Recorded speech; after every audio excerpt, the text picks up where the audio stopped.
हमने अब तक पढ़ा है कि वर्ग क्या होता है ना, पूर्ण वर्ग क्या होता है, पूर्ण वर्ग कैसे बनाते हैं, किसी संख्या का वर्ग कैसे निकालते हैं, हमने इतना सीख लेते हैं। जैसे हमने बोला कि 5 का वर्ग निकालो, तो कैसे निकालोगे? 5 का वर्ग क्या होता है? देखो फिर से एक बार बता रहा हूँ मैं, 5 का वर्ग कैसे कैसे लिखते हैं? 5 की घात 2। किसी चीज की घात 2 मतलब वो संख्या 5 कितने बार गुणा हो रहा है? एक बार, है ना? और मतलब कितने बार आया? 5 2 बार आया है। 5 का गुणा 2 बार खुद से। अब 5 25। तो देखो 5 का वर्ग आप इसको ऐसे भी लिख सकते हो, आप इसको ऐसे भी लिख सकते हो और ये भी लिख सकते हो। ध्यान से सुनना, 5 का वर्ग क्या है? वो है क्या? 25 है। तो 25 का ये 5 क्या होगा?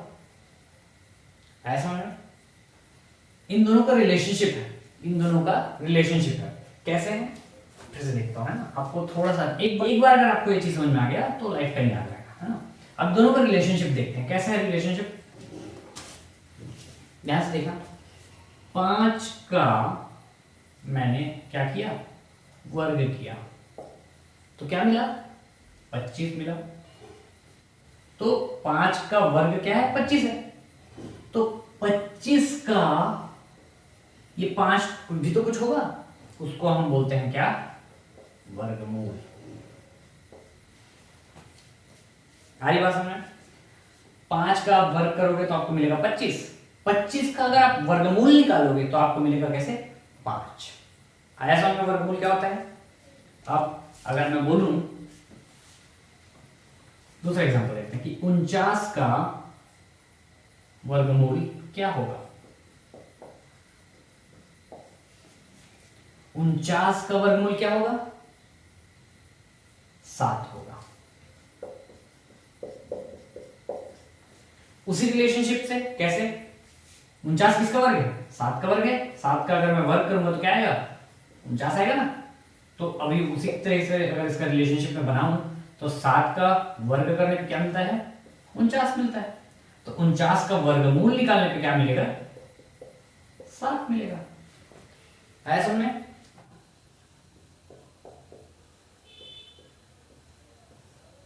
अब हम समझ चुके हैं कि वर्गमूल और वर्ग के बीच में संबंध क्या होता है ना। तो अब हमको जानना है कि वर्गमूल कैसे निकालते हैं। ठीक है, तो वर्गमूल कैसे निकालते हैं उसके 2 विधियां हैं। कौन सा? एक है भाग विधि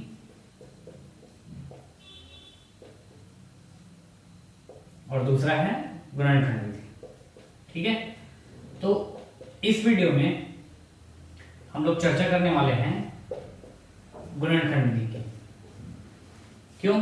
क्योंकि गुणनखंड करना आपको आता है और ये आसान भी है। ये वैसे भाग विधि से आसान ही है। ठीक है, क्वेश्चन क्या है?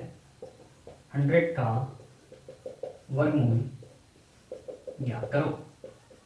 ये अपने को क्वेश्चन दिया, सॉल्यूशन कैसे सॉल्व करें? तो कुछ इसको ऐसे लिखना है ना, 100 का वर्गमूल। अच्छा, आपने अभी तक जाना है कि वर्गमूल क्या होता है। उसको लिखने का तरीका कुछ ऐसा होता है, किसी भी चीज का वर्गमूल होता है ना तो उसको एक ऐसा चिन्ह बनाते हैं, ये वर्गमूल का चिन्ह है। ठीक है, और उसके अंदर में क्या लिख देते हैं? जो संख्या चाहिए उसको लिख देते हैं। तो ये क्या है पता है? ये है, इसको बोलते हैं 100 का वर्गमूल, या इंग्लिश में इसको बोलते हैं, अलग अलग तरीके से बोल सकते हैं। कई लोग इसको अंडर रूट बोलते हैं। क्या बोलेंगे? अंडर रूट, क्योंकि ये जो साइन है ना, ये जो चिन्ह है वो रूट का है। इसको इंग्लिश में रूट बोलते हैं। जो आप इसमें मूल बोल रहे हो ना, वर्गमूल, स्क्वायर रूट। ठीक है, तो ये जो साइन है वो रूट का है। तो अगर ये 100 है तो क्या बोलेंगे? अंडर रूट 100, है ना? ऐसा बोल सकते हैं इसको, या कुछ लोग बोलते हैं इसको रूट ओवर। ऐसे अलग अलग चीजें बोलते हैं। आप उसका 100 का वर्गमूल भी बोल सकते हो, आप इसको रूट ओवर 100 बोल सकते हो ऐसा, या फिर आप अंडर रूट 100 भी बोल सकते हो। जो आपको ठीक लगे आप वो बोलिए। ठीक है, तो अब हम बोल रहे हैं अंडर रूट 100। तो अब हमको ये निकालना है अंडर रूट 100। तो हमको क्या करना है? हमने बोला ये कौन सा विधि है? गुणनखंड विधि। तो चुपचाप उठा के 100 का क्या कर लेते हैं? सबसे पहले गुणनखंड कर लेते हैं। गुणनखंड करने में कुछ बच्चे गलतियां करते हैं, और मैं जो देख रहा हूँ मेरे बच्चे कुछ कर रहे हैं गलतियां। वो ये गलती कर रहे हैं कि उनको पता है कि ये 100 जो है वो 10 से भाग जाएगा, तो डायरेक्ट वो 10 से भाग दे दे रहे हैं। नहीं करना ये गलती है, और आपको बहुत सारे क्वेश्चन में आपको इसके चक्कर में नुकसान उठाना पड़ सकता है। ऐसे नहीं होता है। गुणनखंड करने का सही तरीका क्या है, सबसे जो छोटी संख्या है आपको वहां से शुरुआत करना है। तो सबसे छोटी संख्या होती है 1, है ना, 1 को छोड़ के, क्योंकि 1 से तो सभी भाग जाएंगे, तो आपको वो यूज नहीं करना है, ठीक है। तो आपको क्या करना है, एक ही बात क्या आता है 2, आपको सबसे पहले ये देखना है कि क्या 2 से भाग जा रहा है, हाँ जा रहा है, और अगर नहीं जा रहा था होता तो फिर आप 3 में जाते, फिर 4 में, ऐसे आगे बढ़ना है। आप डायरेक्ट 10 से नहीं दे सकते, आई मीन दोगे तो हो तो जाएगा, लेकिन आपका जो आंसर है ना वो कई सिचुएशन में गलत हो जाएगा, ठीक है ना। तो आपको क्या करना है, सबसे छोटी जो संख्या है उससे शुरू करना है। तो सबसे छोटी संख्या 2 से है, 2 से भाग जाएगा 100, ऑब्वियसली जाएगा। 2 लिखा आपने, क्या आएगा यहाँ पे 50 आएगा। फिर 2 से जाएगा ये 25। अब 2 से जाएगा क्या, नहीं जाएगा। 3 से नहीं, 4 से नहीं, अब यहाँ पे 5 से लिखोगे आप, है ना, 5 5 25, फिर 5 एंड 5 1s are 5, ठीक है। तो ये इसका गुणनखंड निकल गया। अब इसको आप अंदर में लिख दो। अच्छा देखो ध्यान से, स्क्वायर रूट का साइन इस टाइप से आप लंबा कर सकते हो। जहां तक इसके अंदर में जो भी संख्या आएगी वो सभी स्क्वायर रूट के अंदर माना जाएगा। अगर आपने उसको कभी ऐसा लिख दिया, सपोज आपने ये लिखा 2 × 2 × 3 है, और आपको सब अंदर आपने ये लिखा, तो ये माना जाएगा कि इतना ही बस है स्क्वायर रूट के अंदर में, और ये 3 बाहर है। तो ऐसी गलती मत करना, ऐसा मिस्टेक कभी नहीं करना, है ना। इसको कैसे लिखना है आपको, मैं अभी उधर नीचे दिखाता हूँ। आपको हमेशा इसको कुछ ऐसे लिखना है। इसमें क्या है, 2 × 2 × 5 × 5, यह है ना। तो आप इसको ऐसे ही लिखना, इसी मेथड में लिखना, और यही मेथड सही है। देखो ये आखिरी तक गया ना पूरा कवर। बेसिकली ये छत की तरह है, आपको जो भी संख्या उसके अंदर में आ रही है उसको छत के बाहर नहीं लेके जाना है। और अगर आप उसको बाहर लेके चले गए तो फिर वो उसके बाहर माना जाता है, वो दूसरा हो जाता है, उसका मतलब है दूसरा। अब क्या करते हैं भाई, ये जो देख रहे हो आप, इसमें क्या निकालना है, वर्गमूल निकालना है। क्या, वर्गों का मूल। तो आपको वर्ग के लिए जोड़ी बनाना है। वर्ग के लिए कौन सा जोड़ी बनता है, दो संख्याओं का पेयर बनता है ना।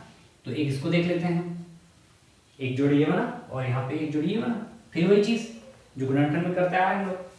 तो ऐसे सिचुएशन में क्या होता है, जब अंदर में ये जैसे वर्गमूल है, इसको क्या बोलते हैं, वर्गमूल है ना। तो चूंकि नाम में ही वर्ग है, तो आपको क्या करना है, वर्ग वाला पेयर बनाना है, दो संख्या का पेयर बनाना है। ये आपने दो संख्या का बनाया, ये है क्या 2 का, बाहर निकल गया। और जिसका 2 पेयर बन जाता है वो चुपचाप बाहर आ जाता है, ठीक है। 2 बाहर आ गया, इंटू 5 का भी पेयर है तो 5 बाहर आ गया। तो स्क्वायर रूट के अंदर में क्या बचा, 1। तो उसका मतलब 1 ही होता है, उसको छोड़ दो फिर, है ना। तो अब ये हो गया, तो 2 × 5 10। तो ये कुछ ऐसा सवाल होगा। आप डायरेक्ट इसको 10 × 10 मत लिख देना, है ना, वो गलत है। आपको ऐसे इस वे में करना है, अभी आपको इस टाइप का प्रैक्टिस करना है। तो देख लो आ गए समझ में। आई होप आपको ये समझ में आ रहा हो। एक और क्वेश्चन देख लेते हैं फटाक से। तो अब चीजें इजी हो गई है, क्योंकि आपको एक बार गुणनखंड समझ में आ गया ना, गुणनखंड समझ में आ गया, वर्ग क्या समझ में आ गया, पूर्ण वर्ग क्या समझ में आ गया, तो ये सारी चीजें बड़ी आसान है ना। उतना केवल प्रैक्टिस लगेगा। अब देखते हैं नेक्स्ट क्वेश्चन। चलो एक क्वेश्चन कर लेते हैं, ले लेते हैं 256। सपोज 256 का कर लेते हैं, 256 का वर्गमूल। तो ये फिर से साइन के अंदर में आ जाएगा।